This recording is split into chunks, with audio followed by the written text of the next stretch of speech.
صحابہ کرام علیہم رضوان کی سیرت سے پلاننگ تو ثابت ہے. کاروبار ریڈیوس کر دیتے تھے، جس کو دینا تھا دے دیتے تھے، جس سے لینا تھا لے لیتے تھے، اور باقاعدہ شعبان اسی طرح گزار لیتے تھے. اور جب ماہ رمضان آتا تھا تو مسجد میں آ کے اعتکاف کی نیت سے بیٹھ جاتے تھے. تو یہ پلاننگ تو واضح ہے کہ یہ عبادت کا مہینہ ہے ماہ رمضان، روزوں کا مہینہ ہے، سحری افطاری ہے، تراویح ہے، ایک روٹین چینج ہے نا. سحری ہے، آپ اٹھتے سحری میں ہیں اور کھاتے پورا دن نہیں ہیں، پھر افطار میں آپ کھانا کھاتے ہیں مغرب کے بعد، اور فوراً عشاء پڑھنی ہے، اس کے بعد 20 رکعت تراویح پڑھنی ہے، پھر آپ کو سحری کے لیے اٹھنا ہے، اور کنٹینیو، یہ کوئی 2-4 دن کے لیے نہیں ہے، پورا ماہ رمضان ہے. تقریباً پورے 30 دن بھی مل جاتے ہیں، 30 ڈیز بھی. تو یہ پوری روٹین ہے.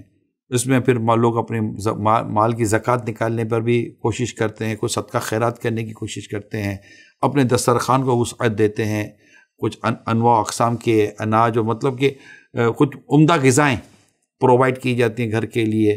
تو یہ ساری چیزیں ہیں، تو پوری ایک روٹین لائف کی چینج ہو جاتی ہے. تو اس کے لیے ڈیفینیٹلی پریپریشن تو رجب اور شعبان میں کر لینی چاہیے، اور اپنی صحت کا خیال رکھنا چاہیے تاکہ رمضان کے پورے روزے رکھ سکیں، تراویح اچھی طرح پڑھ سکیں.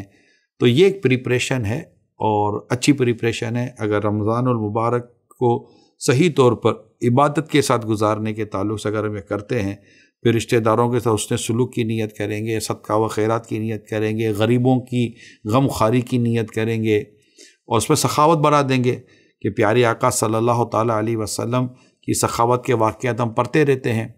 تو یوں پھر سخاوت ہو جائے، تلاوت قرآن کریم کی طرف چلے جائیں، رسول اکرم صلی اللہ علیہ وآلہ وسلم کا تلاوت قرآن کریم کثرت کے ساتھ ماہ رمضان میں کرنا، کثرت کے ساتھ سخاوت کرنا، یہ سب سرکار دو جہاں صلی اللہ علیہ وسلم کی سیرت مبارک سے ہمیں پتہ چلتا ہے، صحابہ کرام کی سیرت سے ہمیں پتہ چلتا ہے کہ یہ ماہ رمضان کتنے خوبصورت اور پیارے انداز سے گزارا کرتے تھے. تو ہمیں بھی ایک ماہ ملتا ہے. پھر اس میں تربیت بھی ہے، زبردست تربیت ہے. ہمیں ہمارے ظاہر و باطن کو درست کرنے کا موقع ملتا ہے. کئی بری عادتیں ہوتی ہیں، پان، گٹکا، سگریٹ کی، اور عجیب و غریب عادتیں ہوتی ہیں. ایک 12 14 15 گھنٹے کا وقت مل جاتا ہے کہ آپ ان چیزوں سے بچتے ہیں. تو یہ کریں.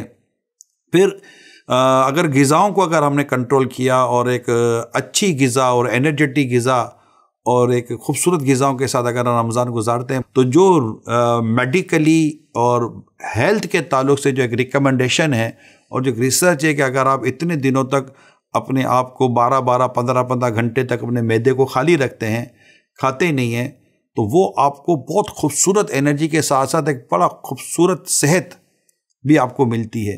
اور اس کے لیے مطلب یوں سمجھے کہ یہ ایک پورا رمضان جو ہے نا، یہ ہیلتھ کے تعلق سے بھی، ویلتھ کے تعلق سے بھی، اسپریچولیٹی کے تعلق سے بھی، ہر حوالے سے دیکھیں تو الحمدللہ ہمارے لیے یہ بڑی نعمت ہے.